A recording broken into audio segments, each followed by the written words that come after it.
দেখুন, ওয়াকফ আইনের বিরুদ্ধে আন্দোলন হবে, এটা খুব স্বাভাবিক। সারা ভারতবর্ষ জুড়ে হচ্ছে।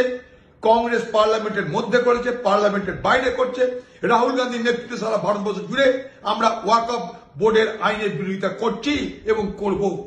কিন্তু কখনোই সেই ওয়াকফ বোর্ড আইনের বিরুদ্ধে যারা আন্দোলন করতে যাচ্ছে তারা কিন্তু কখনোই এই দাঙ্গা ফাসাদের পক্ষপাতিত্ব করে না।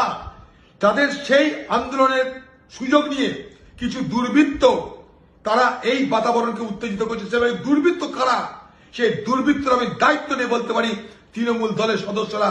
তারা এই শান্তিপূর্ণ আন্দোলনের সুযোগ নিয়ে তারা এই দুর্বৃত্তদের কাজগুলো করছে, ফলে সেখানকার বাতাবরণ বিষাক্ত হচ্ছে। আজকে তাই কেন্দ্রীয় বাহিনী যাওয়া মানে প্রথম উচিত পশ্চিমবঙ্গের মুখ্যমন্ত্রীর পদত্যাগ করা। আপনার ব্যর্থতা প্রমাণ হয়ে গেল, আপনার পুলিশের ব্যর্থতা প্রমাণ হয়ে গেল। আপনি আরজি করে এই করেছেন, শিক্ষকদের নিয়ে তাই করেছেন।